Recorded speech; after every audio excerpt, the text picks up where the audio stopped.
The courtroom was packed. The air was thick with tension, the kind that made people hold their breath as if they were afraid to disturb the weight of justice pressing down.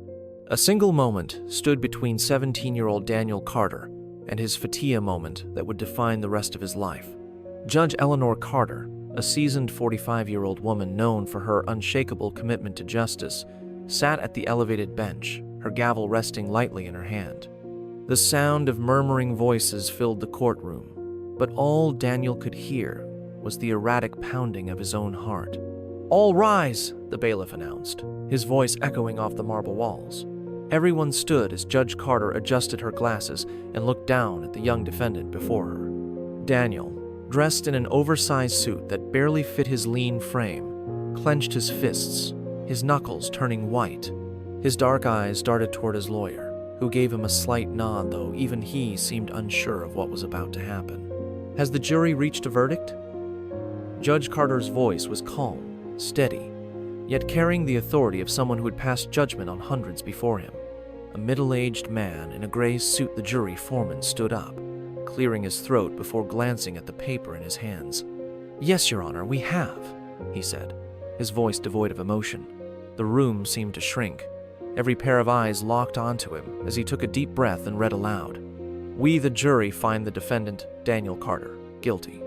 The words struck like a hammer. A sharp gasp rippled through the audience. Daniel froze, his entire world crashing around him in an instant.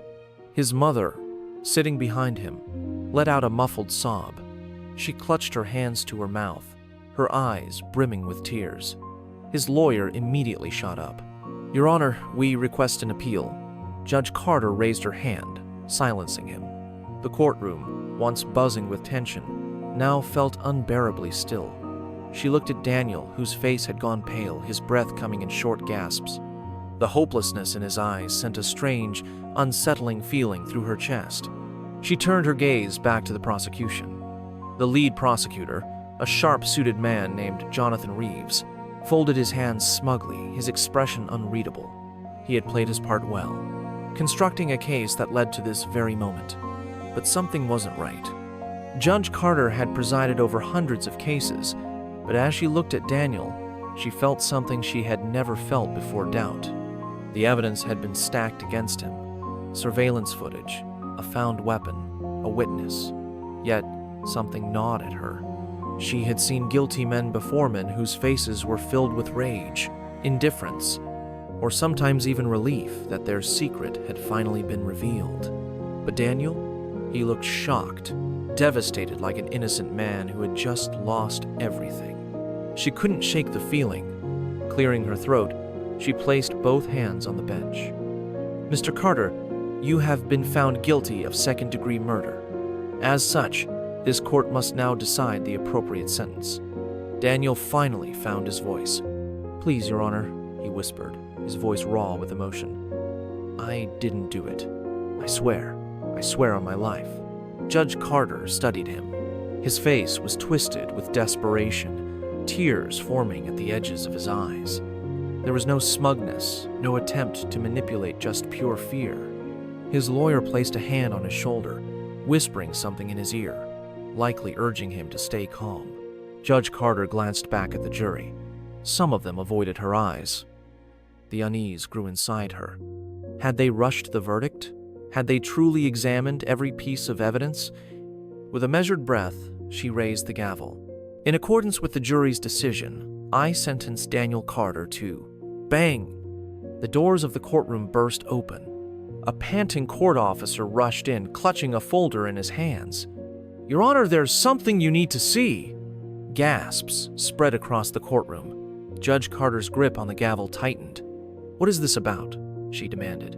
The officer hesitated for just a second before stepping forward and placing the folder in front of her. "New evidence, Your Honor. It just arrived." The courtroom erupted into chaos. People whispered, journalists scrambled to get a better look, and Daniel snapped his head toward the officer, eyes wide with renewed hope. Judge Carter exhaled, her fingers tracing the edges of the folder before she slowly opened it. What she saw made her blood run cold. Who had... To be continued, the courtroom fell into chaos. Whispers grew into murmurs, murmurs into shouts, until the judge had to bang her gavel 3 times to restore order. But even the sound of wood against wood couldn't calm the rising storm in the room. Judge Eleanor Carter's hands trembled slightly as she held the folder, its contents already making her doubt the very foundation of the verdict she had just announced. Across the courtroom, Daniel Carter sat frozen in his chair, his face still pale but now tinged with something knee-hope. His lawyer, Michael Andrews, leaned in close, whispering hurried words into Daniel's ear. The young man barely reacted, his eyes locked onto the judge as if he knew this was his only chance at salvation. Judge Carter cleared her throat, her voice firm despite the turmoil inside her. "Officer," she addressed the man who had just rushed in, "what exactly is this new evidence? And why is it only being presented now?" The officer, still catching his breath, spoke quickly. "Your Honor, we received this anonymous submission at the station just 30 minutes ago. A surveillance camera near the crime scene recorded a figure fleeing at the time of the incident, but that figure is not Daniel Carter." Gasps spread through the audience like wildfire. Judge Carter's eyes darted back to the folder, flipping through its contents. The timestamp on the footage matched the timeline of the crime perfectly, and the person in the image was definitely not Daniel. Her heartbeat quickened. Had she just sentenced an innocent boy to prison? She looked up, her gaze landing on the prosecutor, Jonathan Reeves. He had been so confident in his case, so sure of Daniel's guilt. "Mr. Reeves," she said, her voice controlled but sharp, "did you or your team have access to this footage during the investigation?" Reeves hesitated for just a second, but Judge Carter noticed. "Your Honor," he began, adjusting his tie, "we based our case on the evidence available at the time. If there was an oversight—" "An oversight?" Daniel's lawyer, Michael, snapped. He shot up from his seat, pointing at Reeves. "You sentenced a 17-year-old boy to years in prison based on an oversight." "Mr. Andrews, sit down," Judge Carter ordered. But even she couldn't ignore the anger rising inside her. Daniel finally spoke, his voice hoarse but filled with urgency. "I told you I wasn't there," he whispered, shaking his head. "I told you no one listened." His mother, still crying silently, covered her mouth, her entire body trembling. Judge Carter took a deep breath. She needed to remain calm. She needed to act fast. She turned to the jury. "Given the sudden emergence of new evidence, I am issuing an immediate suspension of sentencing for Daniel Carter. This court will reconvene after a full investigation into this material." More gasps filled the air. Daniel let out a shaky breath, gripping the edges of the table in front of him, as if grounding himself in reality. "But, Your Honor," Reeves tried to interject. Judge Carter glared at him. "Are you about to argue against reviewing evidence that could prove this young man's innocence?" Reeves shut his mouth. The judge turned back to the courtroom. "We will pause all proceedings until we can verify the contents of this footage and reassess the evidence presented." She then turned to the bailiff. "Ensure that Mr. Carter is not transported to prison until this matter is resolved." A sigh of relief washed over Daniel's face. The courtroom buzzed with murmurs and speculation. Reporters were already scrambling to write headlines, and camera flashes went off like lightning. For the first time since this trial began, Daniel Carter saw a sliver of hope. But as Judge Carter stared at the grainy surveillance image, a thought nagged at her. If Daniel didn't commit the crime, then who did? And why had this evidence only come to light now? The courtroom's energy didn't settle even after Judge Eleanor Carter called for recess. The murmurs persisted, a storm of voices debating whether the case had been botched or if someone had deliberately framed Daniel Carter. Judge Carter remained seated at the bench, staring at the grainy surveillance footage in the folder before her. The timestamp matched the night of the crime, but the figure caught in the camera's lens wasn't Daniel. A deep sense of dread settled in her stomach. If Daniel wasn't guilty, then who was? And more importantly, why had this footage only surfaced now? After clearing the courtroom, Judge Carter called for an emergency meeting with the legal teams. Seated in her chambers, the tension was thick. Daniel's lawyer, Michael Andrews, leaned forward, gripping the edges of his chair. "Your Honor, this evidence completely discredits the prosecution's case. My client has been framed." Jonathan Reeves, the prosecutor, remained defensive. "We don't even know if this footage is legitimate. It could be doctored." Judge Carter shot him a glare. "Are you suggesting law enforcement tampered with the evidence, Mr. Reeves?" He hesitated, adjusting his tie. "I'm simply saying we need verification before making any assumptions." Carter exhaled, then turned to the detective assigned to the case, Olivia Hart. "Detective, can you confirm where this footage came from?" Detective Hart, a seasoned investigator, nodded. "The footage was sent anonymously to our precinct with a note. Look at the truth before it's too late. No signature, no details, just the footage." Carter's stomach twisted. Someone was watching this trial closely, and they wanted the truth out, but they were too afraid to come forward. "Detective," she said, "I want a full forensic examination of the footage. Get tech analysts on it immediately. We need to confirm its authenticity." Hart nodded. "I'll get my team on it." Judge Carter looked at Daniel, still seated with his lawyer. The boy's eyes held exhaustion, but this time, there was a flicker of something else hope. "Daniel," Carter said carefully, "is there anything at all you remember from that night that could help us understand what really happened?" Daniel hesitated. He clenched his jaw, his fists tightening on his lap. "Look," his lawyer Michael said gently, "if someone set you up, we need to figure out who." Daniel exhaled sharply. "There was someone else at the park that night. I didn't see his face, but I remember a car. A black sedan with tinted windows. It was parked near the basketball court where the shooting happened." Detective Hart immediately began writing notes. "Do you remember anything else? License plate? Any stickers on the car?" Daniel shook his head. "No, but the engine was running. It was like they were waiting for something." Judge Carter felt her pulse quicken. This wasn't just new evidence, this was a new lead. "Detective," she said, "I want a search done for any black sedans caught on city cameras near the crime scene that night." Hart nodded, already pulling out her phone to make the call. Just as the meeting was wrapping up, a knock on the chamber door startled everyone. The court clerk stepped in, looking nervous. "Your Honor, someone left this for you." She handed over a small, unmarked envelope. Judge Carter's heart skipped a beat as she took it, carefully opening the flap. Inside was a single slip of paper, typed in bold letters. "You're getting too close. Drop the case." The room fell into silence. Daniel's lawyer was the first to react. "This is a threat." Detective Hart took the note, examining it closely. "Who delivered this?" she asked the clerk. The woman shook her head. "No idea. I found it on the desk outside your chamber after recess." Judge Carter gritted her teeth. Someone didn't want the truth to come out. "I'm not dropping this case," she said firmly. But in the back of her mind, a cold realization settled in. Whoever framed Daniel Carter wasn't just some small-time criminal. They had power, and they were watching them closely. The note sat on Judge Carter's desk like a ticking time bomb. "You're getting too close. Drop the case." The words lingered in her mind, a chilling reminder that the truth she was chasing wasn't meant to be found. But Eleanor Carter had never been one to back down.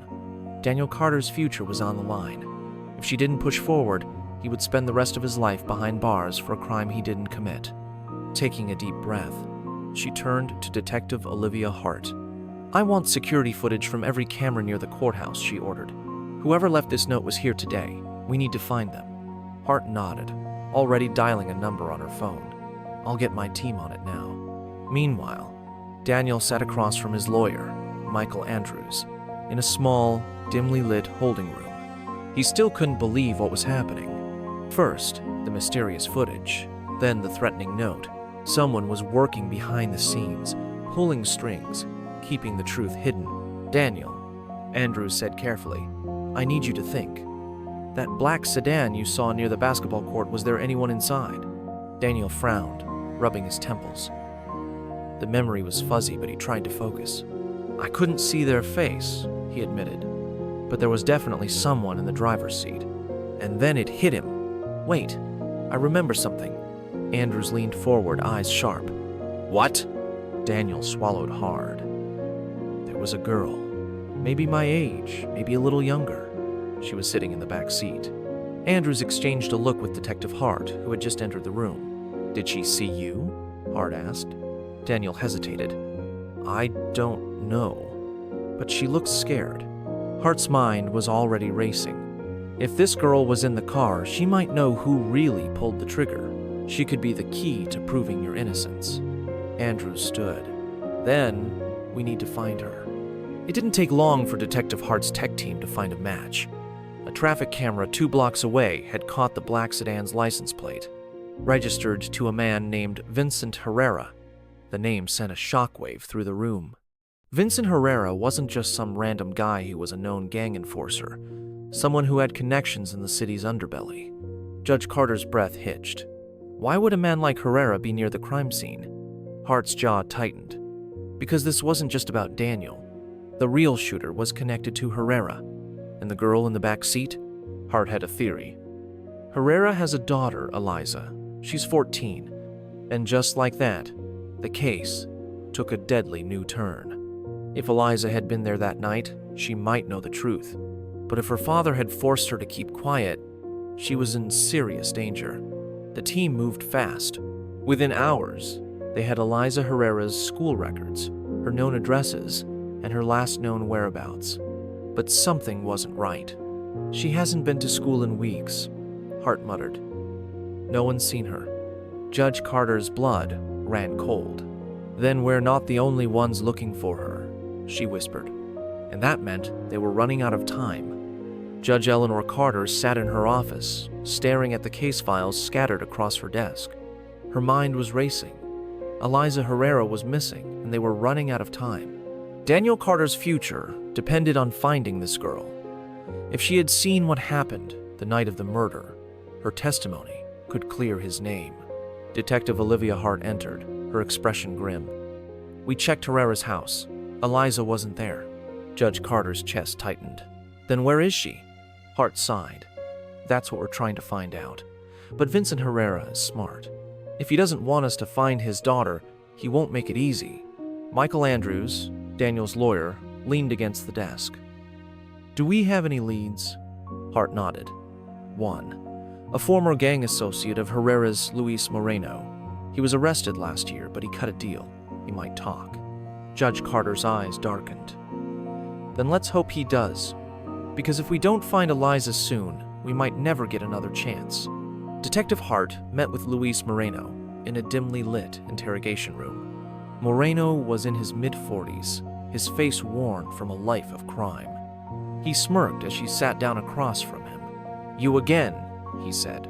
"What do you want this time?" Hart didn't waste time. "Eliza Herrera, where is she?" Moreno's smirk faded. He shifted uncomfortably in his chair. "I don't know what you're talking about." Hart leaned in. "Yes, you do. And if you don't start talking, I can make your parole hearing disappear." Moreno's jaw tightened. He glanced at the two-way mirror, knowing there were people watching. "All right," he muttered. "I heard some of the guys talking. Herrera was moving her. Said he didn't want her anywhere near this case." Hart's pulse quickened. "Where was he taking her?" Moreno hesitated. Then, finally, he sighed. "There's an old safe house outside the city. Used to be a warehouse. He's probably keeping her there." Hart stood up. "Give me the address." Moreno exhaled sharply. "I'm gonna regret this," he muttered, as he scribbled something on a piece of paper.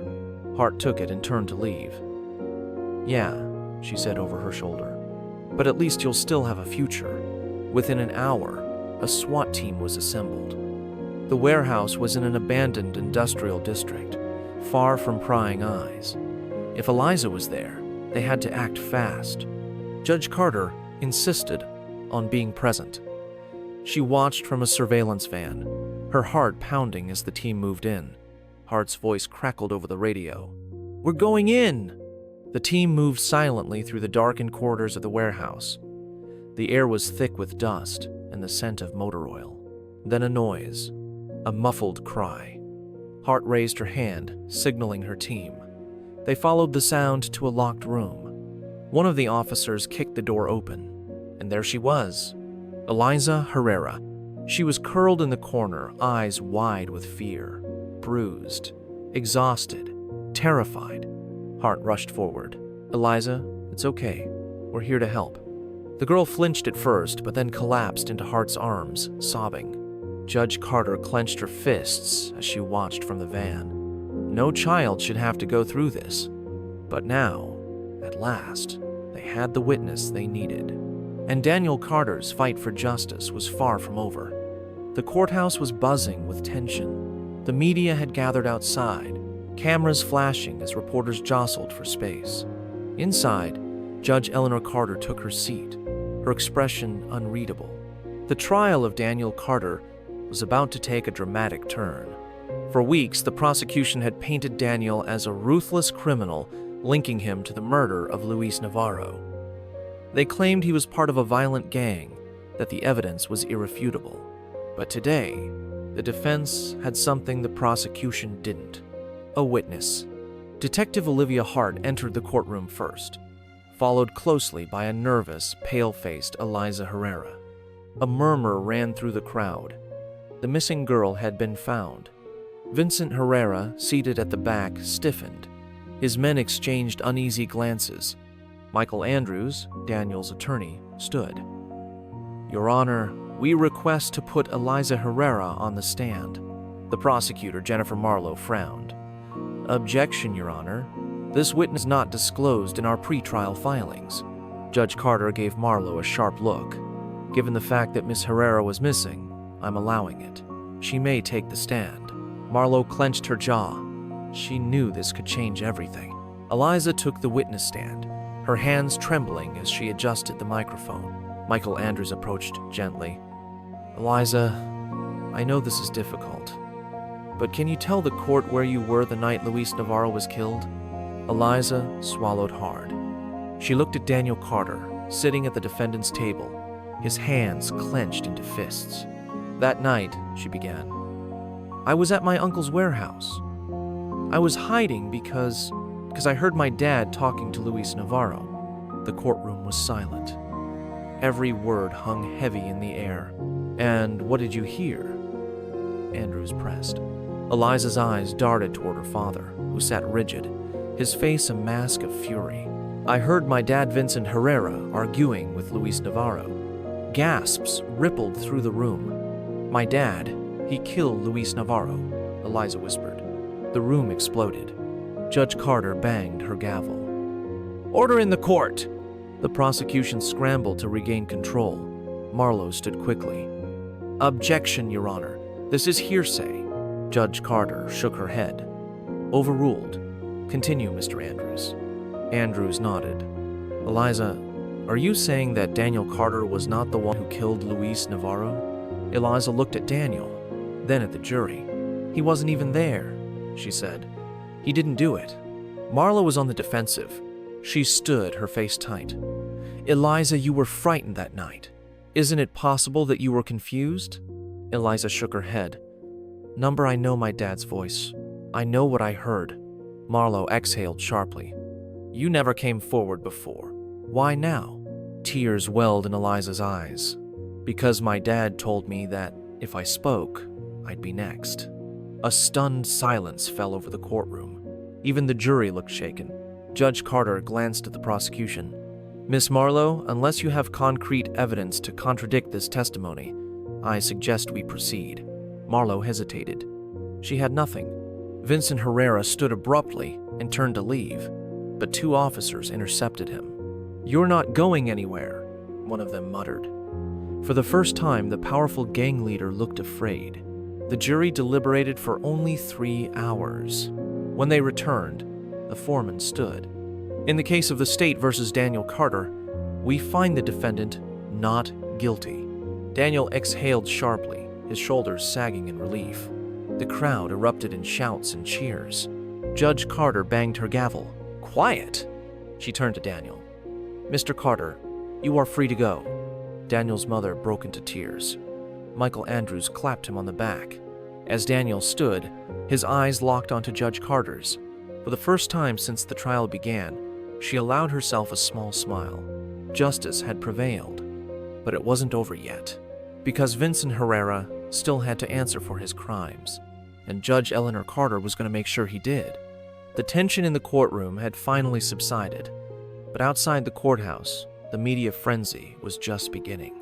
Reporters crowded the steps, microphones and cameras flashing, desperate to capture the moment.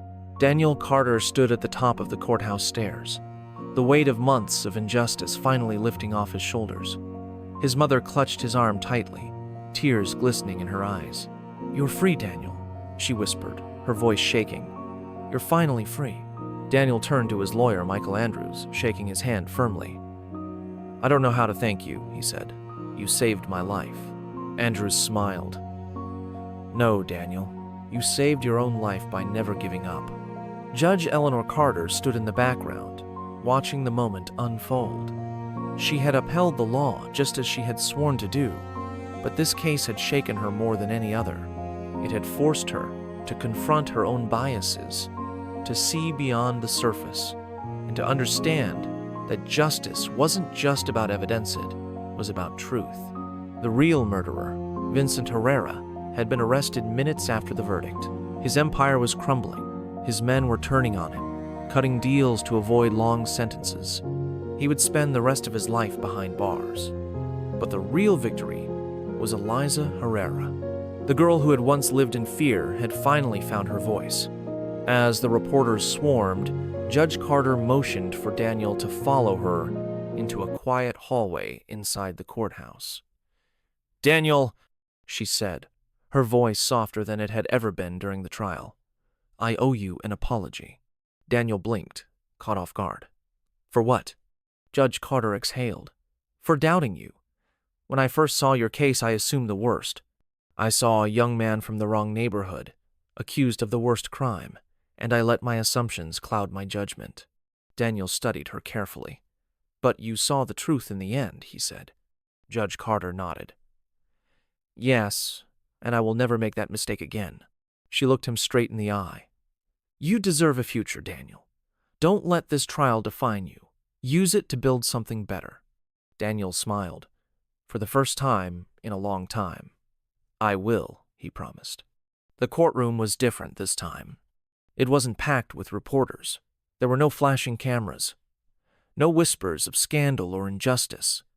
Instead, it was filled with young men and women listening intently. Daniel Carter stood at the front of the room, speaking to a group of at-risk youth. His voice was strong, confident.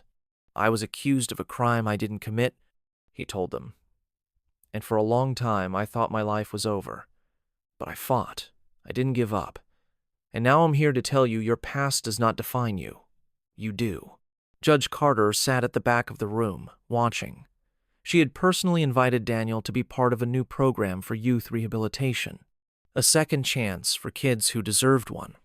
As Daniel finished his speech, the crowd erupted in applause. A few young men approached him, eager to talk, to share their own struggles. Judge Carter smiled. Justice wasn't just about punishment.